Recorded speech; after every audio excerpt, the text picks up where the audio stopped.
Hello dear students, welcome back to my YouTube channel.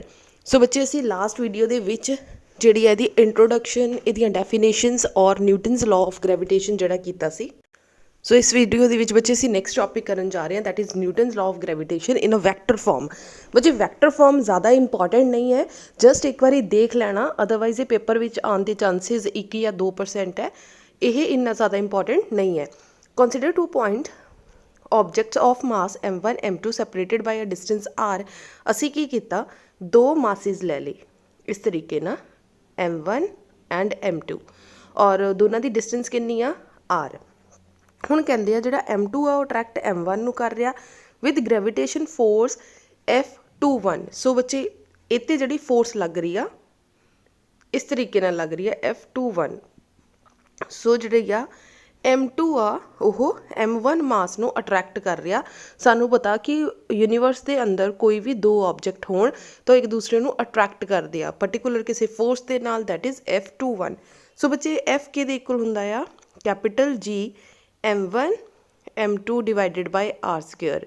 ਜਦੋਂ ਬੱਚੇ ਅਸੀਂ ਵੈਕਟਰ ਫਾਰਮ ਦੇ ਵਿੱਚ ਲਿਖ ਰਹੇ ਹਾਂ, ਮਤਲਬ ਸਾਨੂੰ ਯੂਨਿਟ ਕੈਪ ਨਾਲ ਦੇਣਾ ਪਏਗਾ। ਸੋ ਯੂਨਿਟ ਕੈਪ ਕੀ ਆ ਬੱਚੇ, ਇਹਦਾ position vector, that is r21, ਉੱਪਰ ਪਾ ਦਿਓ ਕੈਪ, ਸੋ r21 ਕੈਪ। ਕਲੀਅਰ ਹੋ ਗਿਆ ਜੀ। ਸੋ ਆ ਗਿਆ ਤੁਹਾਡਾ F21 ਡਨ। ਹੁਣ ਆ ਜਾਓ ਸਿਮਿਲਰਲੀ ਬੱਚੇ F12 ਤੇ ਵੀ ਸਿਮਿਲਰਲੀ ਫੋਰਸ ਲੱਗੇਗੀ। ਕਿਹੜੀ ਫੋਰਸ ਲੱਗੇਗੀ, F12, ਔਰ ਇਹਦਾ ਪੋਜੀਸ਼ਨ ਵੈਕਟਰ ਕਿਹੜਾ ਹੋਏਗਾ, r12। ਸੋ ਅਸੀਂ ਸੈਕਿੰਡ ਇਕੁਏਸ਼ਨ ਇੱਥੋਂ ਨਿਕਾਲ ਲਈ। ਸੋ ਫਸਟ ਇਕੁਏਸ਼ਨ ਬੱਚੇ ਫਸਟ ਪਾਰਟੀਕਲ ਤੋਂ ਮਾਸ ਤੋਂ, ਔਰ ਸੈਕਿੰਡ ਜਿਹੜੀ ਫੋਰਸ ਆ ਸੈਕਿੰਡ ਮਾਸ ਤੋਂ ਨਿਕਾਲ ਲਈ। ਹੁਣ ਬੱਚੇ ਅਸੀਂ ਕਹਿ ਰਹੇ ਹਾਂ ਕਿ ਜਿਹੜਾ ਯੂਨਿਟ ਵੈਕਟਰ ਆ they are equal and opposite. Equal ਆ ਅਤੇ ਆਪੋਜ਼ਿਟ ਆ, ਸੋ ਅਸੀਂ ਲਿਖ ਦਿੱਤਾ ਬੋਥ ਆਰ ਇਕੁਅਲ, ਅਤੇ ਆਪੋਜ਼ਿਟ ਮਤਲਬ ਕਿ ਮਾਈਨਸ ਦਾ ਸਾਈਨ ਲਗਾਤਾ। ਹੁਣ r12 ਬੱਚੇ ਆਹ ਵਾਲੀ ਜਿਹੜੀ ਵੈਲਿਊ ਆ ਅਸੀਂ ਆਹ ਪੁੱਟ ਕਰਨ ਲੱਗੇ ਹਾਂ। ਸੋ ਆਹ ਪੁੱਟ ਕਰ ਦਿੱਤੀ, ਤੁਹਾਡੀ ਮਰਜ਼ੀ ਆ ਬੱਚੇ, ਚਾਹੇ ਇਕੁਏਸ਼ਨ ਨੰਬਰ 1 'ਚ ਪੁੱਟ ਕਰ ਦਿਓ, ਚਾਹੇ ਇਕੁਏਸ਼ਨ ਨੰਬਰ 2 'ਚ ਪੁੱਟ ਕਰ ਦਿਓ। ਸੋ ਇੱਥੇ ਉਹਨਾਂ ਨੇ ਇਕੁਏਸ਼ਨ ਨੰਬਰ 1 'ਚ ਪੁੱਟ ਕੀਤਾ, ਮਤਲਬ ਇੱਥੇ ਆਹ ਵਾਲੀ ਵੈਲਿਊ 'ਚ r21 ਦੀ ਜਗ੍ਹਾ 'ਤੇ ਕੀ ਲਿਖਣ ਲੱਗਿਆ, r12, ਕਿਹੜਾ, ਨੈਗੇਟਿਵ ਦਾ। ਸੋ ਨੈਗੇਟਿਵ ਸਾਈਨ ਲੱਗਿਆ ਆ ਗਿਆ, r12 ਇੱਥੇ ਆ ਗਿਆ। ਹੁਣ ਧਿਆਨ ਨਾਲ ਬੱਚੇ ਇਕੁਏਸ਼ਨ ਦੇਖੋ, ਇਕੁਏਸ਼ਨ ਨੰਬਰ 2 ਔਰ ਇਕੁਏਸ਼ਨ ਨੰਬਰ 3 ਧਿਆਨ ਨਾਲ ਦੇਖੋ। ਜੋ ਇਕੁਏਸ਼ਨ ਇੱਧਰ ਆ ਬੱਚੇ ਉਹੀ ਸੇਮ ਇਕੁਏਸ਼ਨ ਇੱਧਰ ਬਣ ਰਹੀ ਆ, ਬਸ ਨੈਗੇਟਿਵ ਦਾ ਸਾਈਨ ਛੱਡ ਕੇ।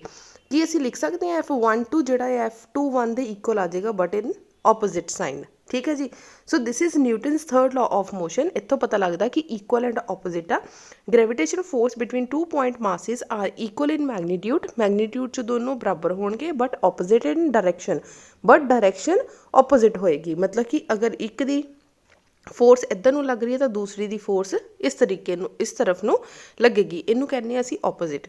ਇਨ other words, Newton's law of gravitation obeys Newton's third law of motion. ਹੋ ਸਕਦਾ ਬੱਚੇ ਤੁਹਾਨੂੰ 1 ਮਾਰਕਸ ਦਾ ਕਿਤੇ ਕੁਐਸਚਨ ਪੁੱਛ ਲਿਆ ਜਾਵੇ ਕਿ ਜਿਹੜਾ ਨਿਊਟਨਸ ਲਾਅ ਆਫ ਗ੍ਰੈਵੀਟੇਸ਼ਨ ਆ ਉਹ ਕਿਹਨੂੰ ਓਬੇ ਕਰਦਾ, ਤਾਂ ਨਿਊਟਨਸ ਥਰਡ ਲਾਅ ਨੂੰ ਓਬੇ ਕਰਦਾ। ਕਲੀਅਰ ਹੋ ਗਿਆ ਜੀ। ਸੋ ਬੱਚੇ ਇੰਪੋਰਟੈਂਟ ਆਰਟੀਕਲ ਨਹੀਂ ਆ, 1 ਨੰਬਰ ਦਾ ਕੁਐਸਚਨ ਕਿਤੇ ਪੁੱਛਿਆ ਜਾ ਸਕਦਾ ਆ, ਅਦਰਵਾਈਜ਼ ਜਸਟ ਇਸ ਟੌਪਿਕ ਨੂੰ ਦੇਖ ਲਓ, ਇਨ ਫਿਊਚਰ ਅਗਰ ਪੇਪਰ 'ਚ ਆਉਂਦਾ ਆ ਤਾਂ ਆਪਾਂ ਕਰ ਸਕੀਏ। Next topic is acceleration due to gravity on earth. ਬੱਚੇ ਇਹ ਆਰਟੀਕਲ ਵੀ ਪੇਪਰ ਦੇ ਵਿੱਚ ਡਾਇਰੈਕਟ ਨਹੀਂ ਆ ਸਕਦਾ। ਐਕਚੁਅਲੀ ਇਹ ਤੁਹਾਡਾ ਨੈਕਸਟ ਜੋ ਆਰਟੀਕਲ ਆਪਾਂ ਡੈਫਥ ਔਰ ਹਾਈਟ ਵਾਲੇ ਆਰਟੀਕਲ ਕਰਨੇ ਆ, ਉੱਥੇ ਸਾਨੂੰ acceleration due to gravity the value ਚਾਹੀਦੀ ਆ। ਸੋ ਉਹਦੇ ਲਈ ਸਾਨੂੰ ਇਹ ਜਿਹੜਾ ਆ ਦੇਖਣਾ ਪਏਗਾ ਵੀ ਕਿੱਥੋਂ ਆਇਆ, ਕਿੱਦਾਂ ਆਇਆ, ਅਦਰਵਾਈਜ਼ ਇਹ ਡਾਇਰੈਕਟ ਕਦੇ ਪੇਪਰ ਦੇ ਅੰਦਰ ਨਹੀਂ ਆ ਸਕਦਾ। ਸੋ ਦੇਖ ਲਓ ਐਕਸਲਰੇਸ਼ਨ ਡਿਊ ਟੂ ਗ੍ਰੈਵਿਟੀ ਕੀ ਆ। The acceleration experienced by a body due to gravitation force of earth is known as acceleration due to gravity. So acceleration ਕਹਿੰਦੇ ਐਕਸਪੀਰੀਅੰਸ ਕੀਤਾ ਜਾਂਦਾ ਕਿਸੇ ਬੋਡੀ ਦੇ ਦੁਆਰਾ due to the gravitation force. Gravitation force ਮਤਲਬ ਧਰਤੀ ਦਾ ਕੋਈ ਨਾ ਕੋਈ ਗ੍ਰੈਵੀਟੇਸ਼ਨ ਫੋਰਸ ਹੋਏਗਾ ਜਿੱਥੇ ਸਾਨੂੰ ਕੋਈ ਨਾ ਕੋਈ ਐਕਸਲਰੇਸ਼ਨ ਐਕਸਪੀਰੀਅੰਸ ਹੋਏਗਾ। ਉਸ ਐਕਸਲਰੇਸ਼ਨ ਨੂੰ ਅਸੀਂ ਕੀ ਬੋਲਦੇ ਹਾਂ, ਐਕਸਲਰੇਸ਼ਨ ਡਿਊ ਟੂ ਗ੍ਰੈਵਿਟੀ। ਸੋ ਅਸੀਂ ਮੰਨ ਲਿਆ ਕਿ ਜਿਹੜੀ ਅਰਥ ਆ, ਧਰਤੀ 'ਤੇ ਜਿਹੜੀ ਗ੍ਰੈਵੀਟੇਸ਼ਨ ਫੋਰਸ ਆ ਉਹ ਕਿੰਨੀ ਲੱਗ ਰਹੀ ਆ, F=G m1 m2 divided by r square. m1 ਦੀ ਜਗ੍ਹਾ 'ਤੇ ਧਰਤੀ ਦਾ ਮਾਸ ਲਿਖ ਦਿੱਤਾ ਕੈਪੀਟਲ M, ਔਰ ਸਮਾਲ m2 ਦੀ ਜਗ੍ਹਾ 'ਤੇ ਲਿਖ ਦਿੱਤਾ ਜਿਹੜੀ ਚੀਜ਼ ਧਰਤੀ ਦੇ ਬਿਲਕੁਲ ਉੱਪਰ ਪਈ ਆ ਉਹ ਵਾਲੇ object the mass, that is M। ਠੀਕ ਹੈ ਜੀ। ਸੋ ਆ ਗਈ ਇਕੁਏਸ਼ਨ ਨੰਬਰ 1। ਹੁਣ ਬੱਚੇ ਸਾਨੂੰ ਪਤਾ ਆ ਫੋਰਸ ਕਿਹਦੇ ਇਕੁਅਲ ਹੁੰਦਾ ਆ, ਮਾਸ ਇੰਟੂ ਐਕਸਲਰੇਸ਼ਨ। ਐਕਸਲਰੇਸ਼ਨ ਦੀ ਜਗ੍ਹਾ 'ਤੇ ਅਸੀਂ ਕੀ ਲਿਖਣ ਲੱਗੇ ਆ, acceleration due to gravity. So ਇੱਥੋਂ ਸਮਾਲ g ਦੀ ਵੈਲਿਊ ਨਿਕਾਲ ਲਓ। ਸਮਾਲ g ਕਿਹਦੇ ਇਕੁਅਲ ਆਏਗਾ, F divided by M। So ਬੱਚੇ ਆ ਗਿਆ ਤੁਹਾਡਾ F ਡਿਵਾਈਡਡ ਬਾਈ M आ रहा g is equals to F divided by M.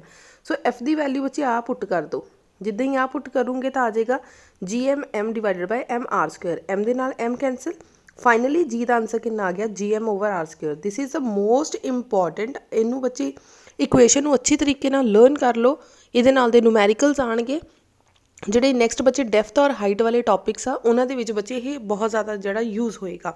So this is expression for acceleration due to gravity. ਬੱਚੇ ਲਾਸਟ ਦੇ ਵਿੱਚ ਜੋ ਪੁਆਇੰਟਸ ਆ ਉਹਨੂੰ ਧਿਆਨ ਨਾਲ ਦੇਖ ਲੈਣਾ, ਹੋ ਸਕਦਾ 1 ਮਾਰਕਸ ਦਾ ਕੁਐਸਚਨ ਜਿਹੜਾ ਪੁੱਛ ਲਿਆ ਜਾਵੇ। Factors on which the value of ਜੀ ਡਿਪੈਂਡ, ਜੀ ਕਿਹੜੀ ਚੀਜ਼ 'ਤੇ ਡਿਪੈਂਡ ਕਰਦੀ ਆ। ਨੰਬਰ 1 ਕੀ ਆ, ਵੈਲਿਊ ਆਫ ਜੀ ਡਿਪੈਂਡ ਅਪੋਨ ਮਾਸ ਆਫ ਅਰਥ। ਪਹਿਲੇ ਨੰਬਰ 'ਤੇ ਕੀ ਆ, ਧਰਤੀ ਦੇ ਮਾਸ 'ਤੇ ਡਿਪੈਂਡ ਕਰਦੀ ਆ। ਬੱਚੇ ਇਸ ਇਕੁਏਸ਼ਨ ਤੋਂ ਹੀ ਆ ਜਾਣਾ, ਕੈਪੀਟਲ ਐਮ ਕੀ ਆ, ਮਾਸ ਆਫ ਅਰਥ, ਠੀਕ ਹੈ। ਸੋ ਇਹਦਾ ਮਤਲਬ ਮਾਸ ਆਫ ਅਰਥ 'ਤੇ ਡਿਪੈਂਡ ਕਰੇਗੀ। Number 2 is the size of ਅਰਥ, ਸਾਈਜ਼ ਆਫ ਅਰਥ ਮਤਲਬ ਬੱਚੇ ਆਰ 'ਤੇ ਡਿਪੈਂਡ ਕਰੇਗੀ। ਹਾਊ ਐਵਰ ਵੈਲਿਊ ਆਫ ਜੀ does note depend upon the mass of body, ਮਤਲਬ ਕਿ ਮਾਸ ਕਿੱਦਾਂ ਦਾ ਆ ਧਰਤੀ ਦੇ ਉੱਪਰ ਜਿਹੜੀ ਆਬਜੈਕਟ ਆ ਉਹਦਾ ਮਾਸ ਕਿੱਦਾਂ ਦਾ ਉੱਤੇ ਡਿਪੈਂਡ ਨਹੀਂ ਕਰਦਾ। ਇਹਦਾ ਮਤਲਬ ਦੋ ਚੀਜ਼ਾਂ 'ਤੇ ਡਿਪੈਂਡ ਕਰਦਾ, ਜਾਂ ਤਾਂ ਧਰਤੀ ਦੇ ਮਾਸ 'ਤੇ ਜਾਂ ਧਰਤੀ ਦੇ ਰੇਡੀਅਸ 'ਤੇ। ਕਲੀਅਰ ਹੋ ਗਿਆ ਜੀ। ਸੋ ਅੱਜ ਦੀ ਵੀਡੀਓ ਦੇ ਵਿੱਚ ਬੱਚੇ ਅਸੀਂ ਇਹੀ 2 ਟੌਪਿਕਸ ਕਰਾਂਗੇ। ਦੋਨੋਂ ਟੌਪਿਕਸ ਜਸਟ ਇੱਕ ਵਾਰੀ ਰੀਡ ਆਊਟ ਕਰਕੇ ਜਾਣੇ ਆ, ਦੋਨੋਂ ਟੌਪਿਕਸ ਐਸ ਸੱਚ ਪੇਪਰ ਦੇ ਵਿੱਚ ਨਹੀਂ ਆ ਸਕਦੇ।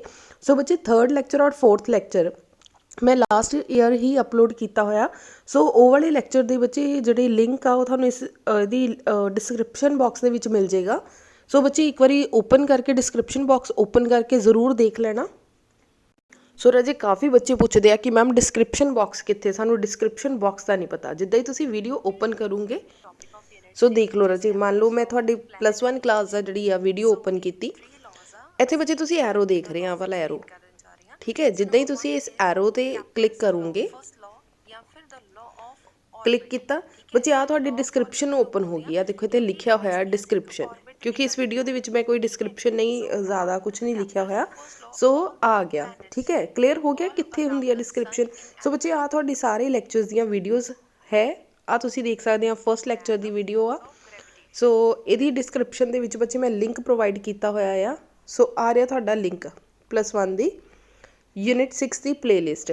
ਸੋ ਇੱਦਾਂ ਹੀ ਬੱਚੇ ਤੁਸੀਂ ਇਸ ਵੀਡੀਓ ਦੀ ਲਿੰਕ ਓਪਨ ਕਰਨਾ ਔਰ ਉੱਥੇ ਜਿਹੜਾ ਆ ਤੁਹਾਨੂੰ ਨੈਕਸਟ ਵੀਡੀਓ ਆ ਜਿਹੜੀ ਮਿਲ ਜਾਣਗੀਆਂ, ਵਿਚ ਇਜ਼